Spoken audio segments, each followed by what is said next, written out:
Je connais un peu le pays parce que j'ai été en poste ici en Israël de 2004 à 2009 où j'étais conseiller de coopération et d'action culturelle. Donc j'ai découvert ce pays qui était un pays très particulier. J'ai été extrêmement sensible à ce pays et revenant là, je suis immédiatement pris, imprégné et tous mes souvenirs remontent et je suis très heureux d'être là. Ce livre a été écrit pendant que j'étais là. Enfin, les trois quarts ont été écrits quand j'étais là.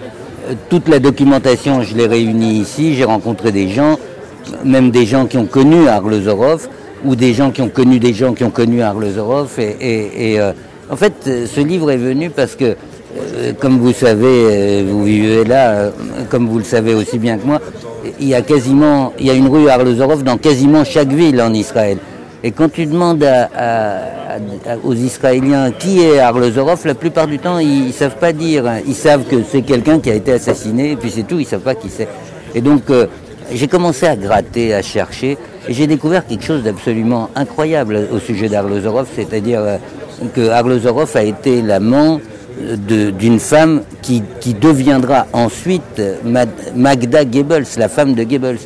Et que probablement, en tout cas c'est une des hypothèses, et c'est celle que je défends dans ce livre, probablement il a été assassiné à cause de ça, puisqu'il a été assassiné le 16 juin 1933 sur la plage de Tel Aviv.